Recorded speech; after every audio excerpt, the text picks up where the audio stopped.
Es un gusto saludarlos desde el Congreso de la República en esta nueva emisión de Noticias Cámara de Representantes y, por supuesto, con los detalles de los temas que fueron noticia esta semana. Edwin, muy buenas noches también para usted. Buenas noches, Vanessa. Un gusto saludarla. A ustedes muchas gracias por conectarse con nuestra emisión semanal de Noticias Cámara de Representantes. Tenemos media hora de noticias sobre la agenda legislativa aquí en el Congreso de la República.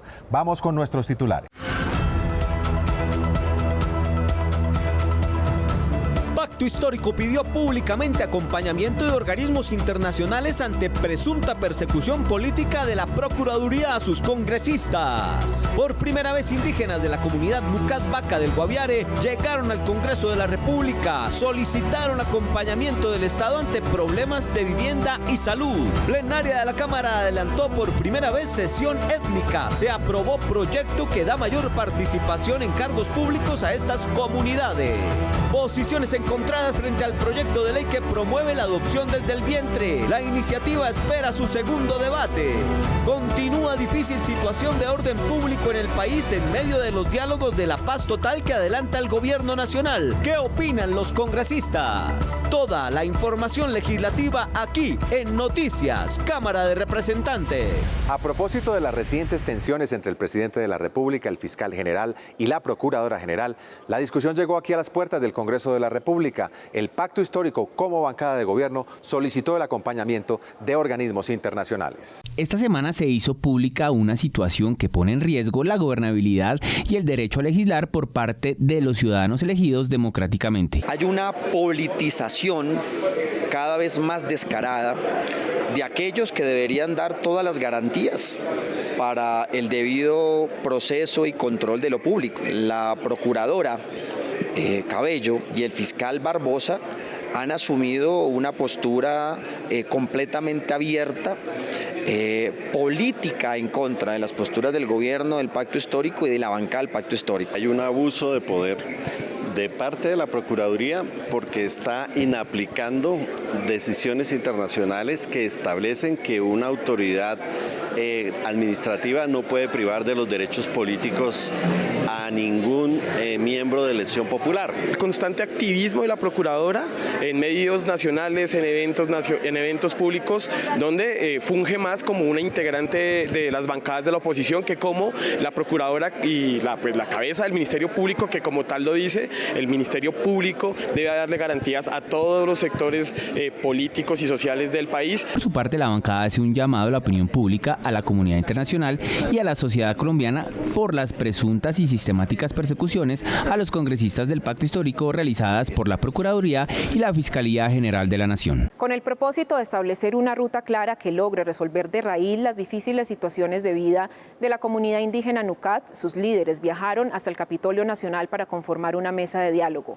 El objetivo es fortalecer la presencia del Estado, mejorar condiciones de salud y vivienda, además de la protección de la biodiversidad y de su cultura ancestral.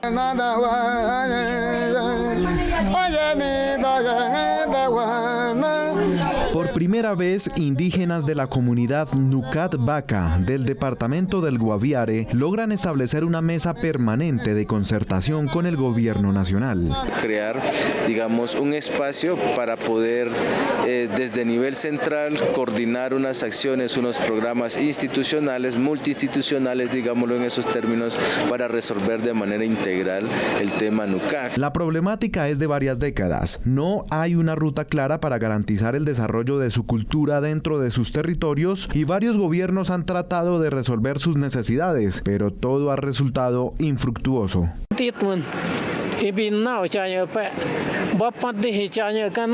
Dice que nuestra familia realmente está en mal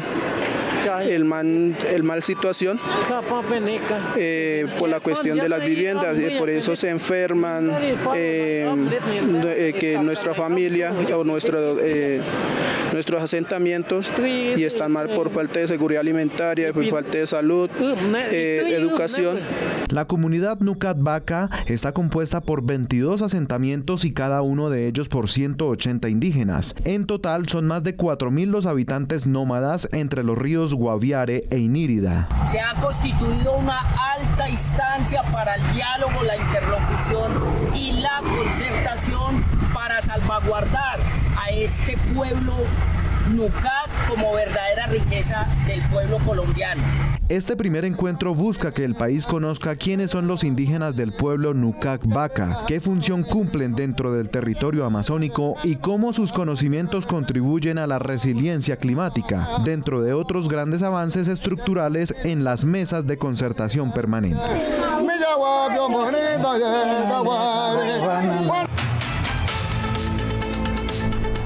Un grupo de congresistas participó en una audiencia pública como parte de la ruta SOS Biodiversidad, que pretende en 10 ecosistemas estratégicos del territorio colombiano realizar un diálogo social en donde se escuchen las voces de la comunidad y se establezcan medidas para fortalecer soluciones frente a la emergencia climática. La segunda parada de la ruta SOS Biodiversidad San Andrés desarrolló una audiencia pública con el propósito de escuchar a la comunidad raizal, el sector privado, representantes de cooperación internacional y por supuesto los negocios verdes, asentados en el departamento Archipiélago. A través de este proyecto vamos a poder resaltar, por ejemplo, el archipiélago de San Andrés, la reserva de biosfera, lo que significa el mar de los 7 colores, lo que significa el medio ambiente para la comunidad étnica raizal del archipiélago de San Andrés y Providencia. En este encuentro multicultural participaron organizaciones sociales, ambientales y culturales del territorio. Estamos el día de hoy recibiendo, conociendo cuáles son esas prioridades,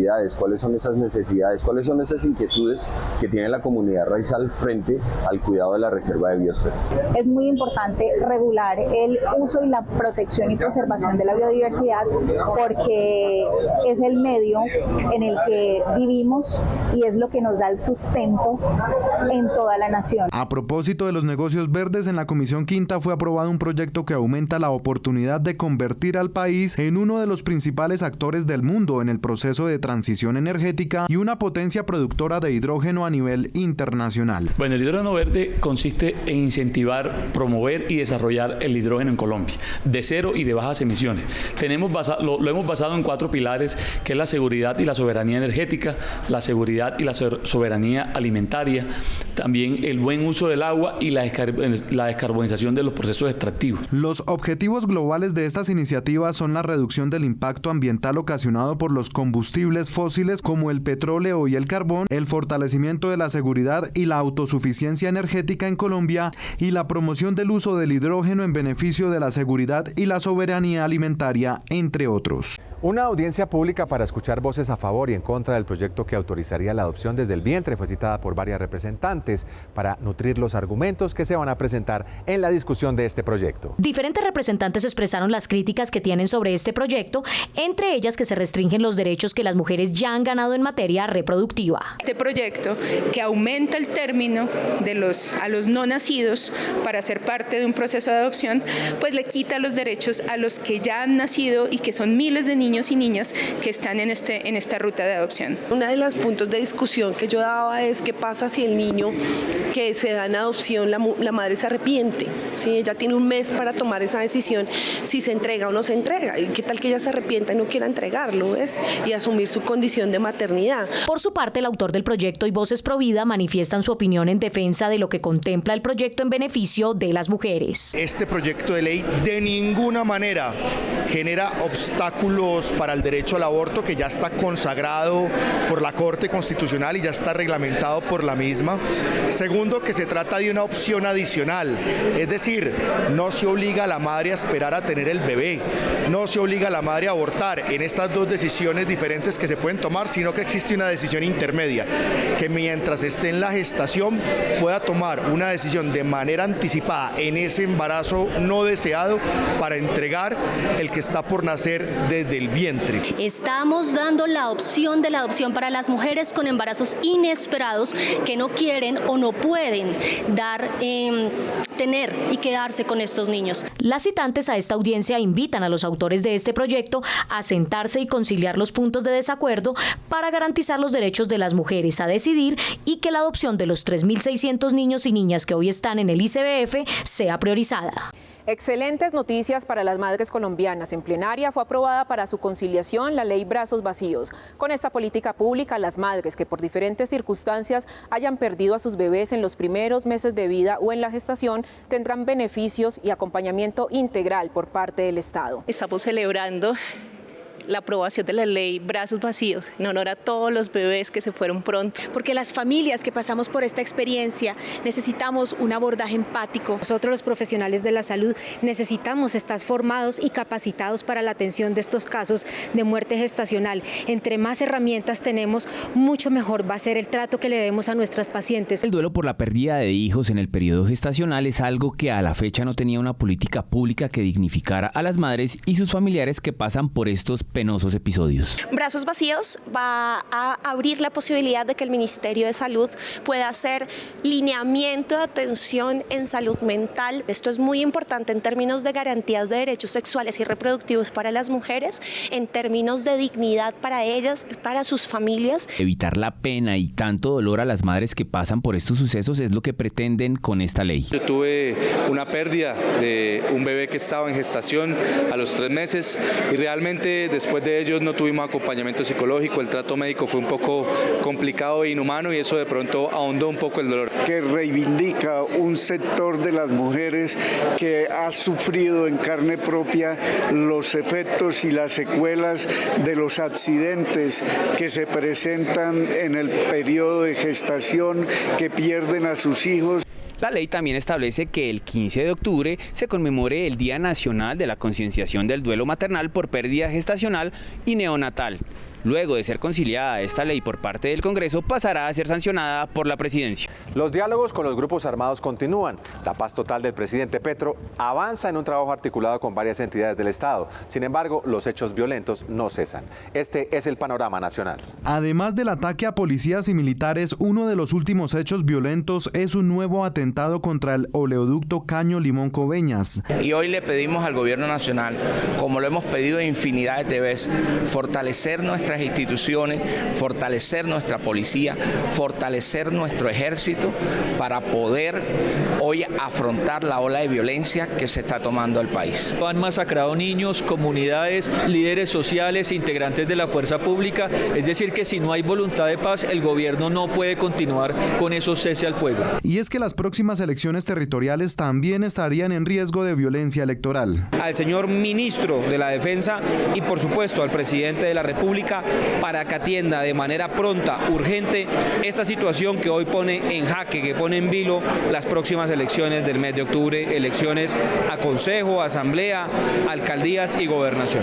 Representantes de partidos de gobierno en medio de todo exaltan las gestiones del presidente Petro en la búsqueda de la paz total. No podemos cerrar la puerta a la paz porque mientras aquí legislamos, seguimos reflexionando, los muertos los están poniendo zonas como Morindó, Bajo Cauca, el Catatumbo, Montes de María, norte del Cauca. Por ello seguimos apostándole a la paz. Sin embargo, la voluntad es unánime en que cesen los hechos violentos y se fortalezcan los diálogos que brinden cese al fuego de inmediato en todo el país. Colombia necesita la paz y la merece, es lo que quieren los colombianos, es lo que quiere el gobierno y creo que esas organizaciones deben responderle al gobierno su actitud abierta, proclive al diálogo con buenas intenciones y buenos gestos y no más acciones de violencia. Los hechos más delicados se registran en 2 zonas, en el Catatumbo y en el área metropolitana de Cúcuta, en donde el 71% de los actos violentos hablan de secuestros, homicidios, desplazamientos, minas antipersonales y el reclutamiento forzado. Esta semana la Comisión Sexta aprobó una serie de proyectos de ley, los cuales beneficiarán al sector cultural y patrimonial. De igual forma, se le pondrá tate quieto al negocio de las grúas al momento de la inmovilización vehicular, con la aprobación de una iniciativa que busca reglamentar estos procedimientos de tránsito y movilidad. Exaltar el Mapalé reconociéndolo como una manifestación del patrimonio cultural e inmaterial de los colombianos y reconocer al Festival Nacional del Mapalé y Música Folclórica es lo que se pretende con una iniciativa aprobada esta semana. Este festival es la reunión, él es el encuentro cultural y de saberes de nuestros pueblos. Esto es de gran importancia para la cultura cordobesa y colombiana. Permite reconocer el trabajo que ha hecho un territorio en torno a una manifestación como es esta danza de origen afrocaribeño. Bailar mapalé, escuchar mapalé hace parte de nuestro entorno. Lo que nos ha ayudado es a poder también desarmarnos, a tener un sentido de convivencia, de pertenencia sobre nuestros territorios, sobre nuestra cultura. También fue aprobado un proyecto que busca la conservación y protección de la red férrea inactiva con la política de Estado, el programa Vive Colombia, Vías Verdes.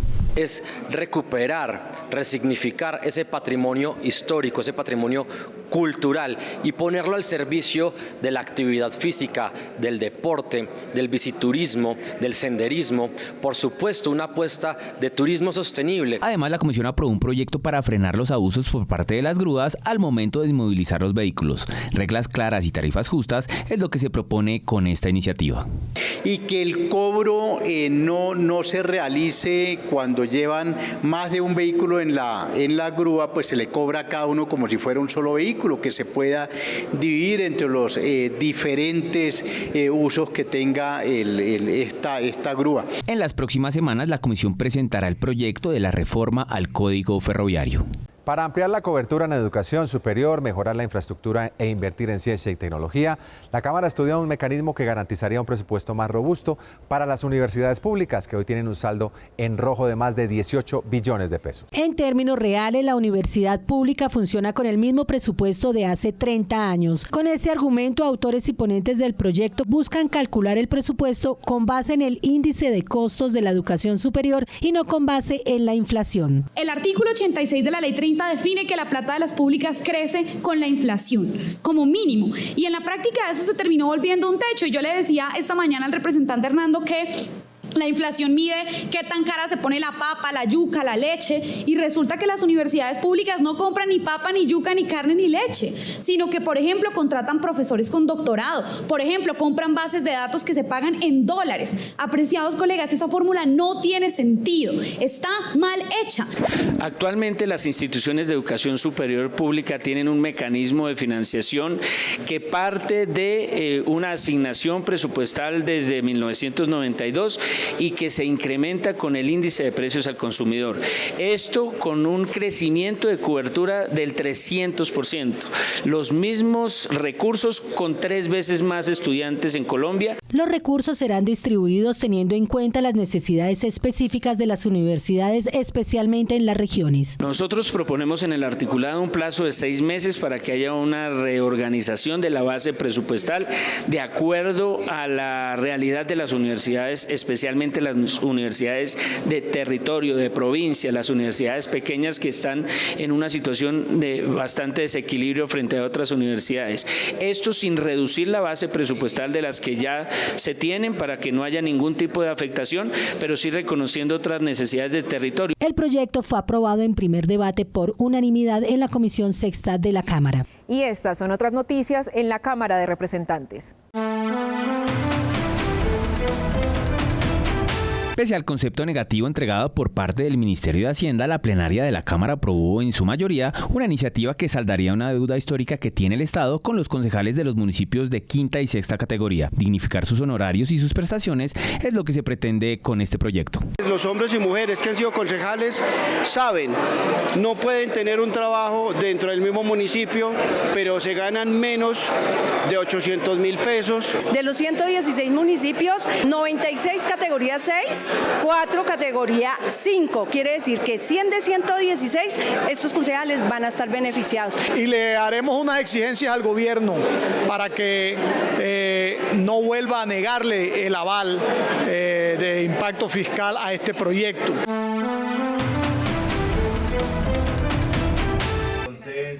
Por iniciativa del representante Alexander Quevedo, un grupo de mujeres lideresas vinieron desde el departamento del Guaviare a conocer por primera vez las instalaciones del Congreso de la República y su funcionamiento. Este es un grupo muy importante del Guaviare, líderes y lideresas, emprendedores, muchas madres cabezas de hogar, otras incluso víctimas del desplazamiento, pero un grupo social muy importante que trabaja en todo el ámbito del departamento del Guaviare, pero también que son activistas en el tema político. Gracias al profe que nos invitó, a que acompañara todo el proceso, lo que él venía haciendo aquí en este importante congreso, resaltar el trabajo que viene haciendo desde la Comisión Séptima y también en las diferentes leyes que hoy está apoyando en pro de toda la comunidad y de todo el país.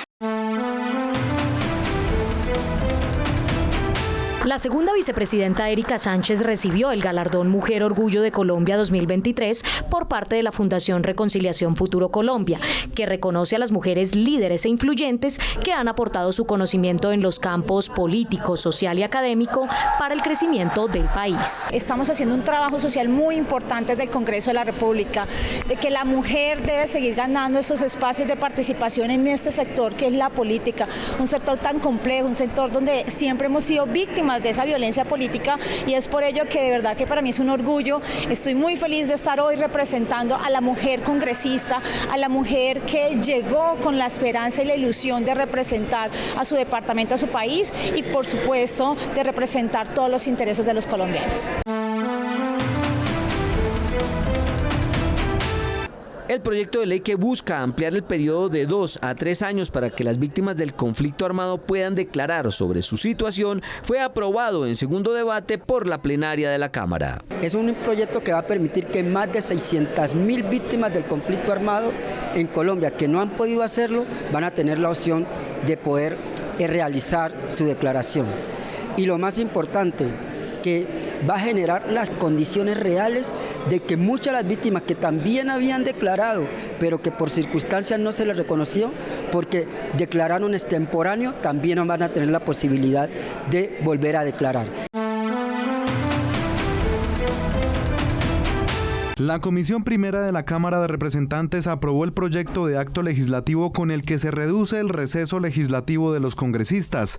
Durante los últimos 10 años se han hecho 5 intentos por reformar nuestra carta política y equiparar el Congreso de Colombia a congresos como el de Ecuador, el de Brasil, el de España, donde tengan 9 o 10 meses.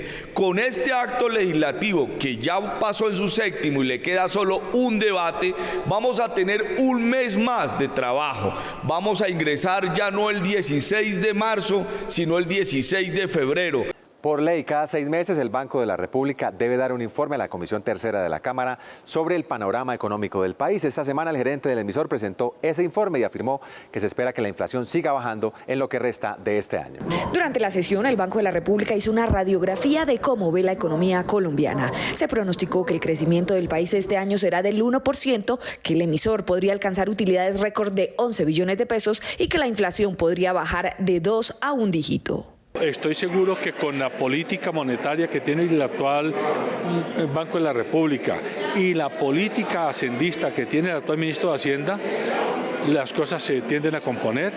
El país no tiene un déficit fiscal desbordado. El tema de la inflación, todavía tenemos una inflación de 2 dígitos.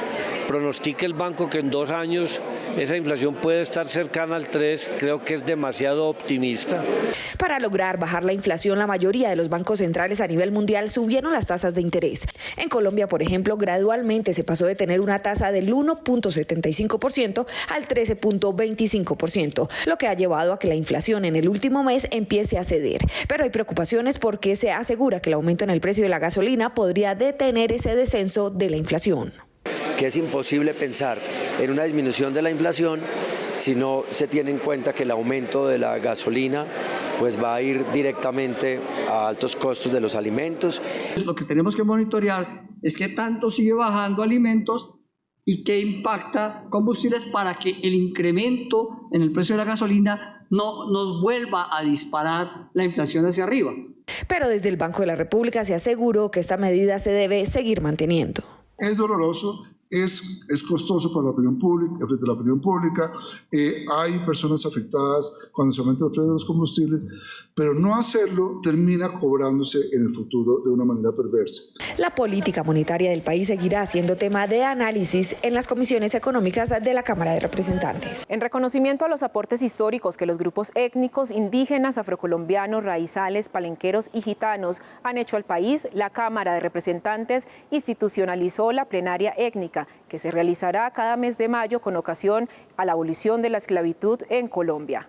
Durante esta primera sesión se reconoció el carácter pluralista y multicultural de las diferentes comunidades. Además, se hizo un reconocimiento a la ministra de Educación, Aurora Vergara Figueroa. El Día de la Afrocolombianidad, nosotros poder condecorar a una persona que realmente se lo merece, la ministra de Educación, la doctora Aurora Figueroa. Una ministra que ha sido sufrida, que ha trabajado fuertemente, que ha estudiado, se ha capacitado.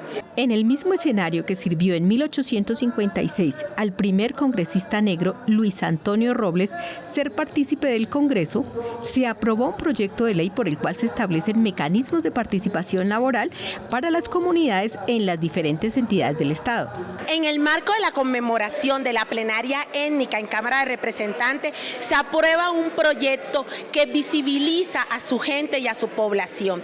Quiero decirle a todos ustedes, negros, afrocolombianos, raizales, palenqueros, indígenas y rom, que se ha aprobado el segundo debate del proyecto de ley 041, que nos permite tener espacio en todos los niveles decisorios. Que son las comunidades negras que hace 171 años apenas fueron libres, por decirlo de alguna manera, desde el punto de vista legal, pero que hasta ahora tiene minorías en todos los escenarios y que es necesario desde esas minorías hacer la resonancia de que todavía tenemos unos problemas de base, sentidos, y que es necesario mejorarlos. Hemos seguido creciendo y a partir de la Constitución del 91 tenemos 2 cupos para los afros y estamos solicitando que se apruebe en el Congreso de la República un proyecto de ley donde nosotros podamos tener senadores afros. Con esta sesión se reconoció el trabajo y aporte de las diferentes etnias colombianas al desarrollo de la nación. Esta semana, Colombianita y Pacífico Carrera estuvieron dialogando con la representante Leila Rincón del Pacto Histórico por el Departamento del Huila. Los temas: reforma al Código de Minas, la docencia y las leyes. ¿Cómo ha sido la experiencia de representar al departamento aquí en el Congreso de la República? Bueno, pues la experiencia, eso es como una montaña rusa. Emociones, dolores, pero fortaleza, y siempre bien amarradita la silla para no salir de ahí. Bueno, están tratando de reformar el Código Minero, ¿sí? Ay, sí, estamos en este momento hermosísimo porque hemos descubierto que este país ha sido, ha sido construido para matar con los ecosistemas, para matar la sociedad, la cultura de los pueblos. Ese Código Minero ha sido lamentable, pero en este momento estamos construyendo ese código desde la conversa, desde el diálogo, desde los territorios. ¡Uy! ¡Usted es una mina de ideas! No, pero pues qué, pues somos, los maestros siempre estamos ahí, nos toca siempre estar pensando mil cosas y cuando somos de profes sabemos que tenemos 40 mentes que tienen pensamientos diferentes, ¿no? Entonces necesitamos conectarnos con esas mentes y por eso en esa nos la pasamos, conectándonos con todo el mundo. Doctora, me gusta mucho ese sombrero, yo creo que no necesito unos paraguas con ese sombrero. No, es que ese sombrero es una maravilla. ¿Uno se puede pasar a vivir ahí? Sí, claro, pues el día de la posesión del presidente y de Francia Márquez, pues yo gocé ese sol que estaba aquí todos, y yo feliz con mi sombrero y dije, lo presto por 10 segundos. Y se ve que es un sombrero multiuso, sí. Puede uno jugar frisbee también. No, también jugar frisbee, sí. También se puede esconder de los pues, no, yo cuando quiero que no me vean, pues no me lo pongo. O además cuando estoy inconforme por algo, o cuando me toca tomarle la foto con alguien que no me genera confianza, entonces yo no me pongo el sombrero.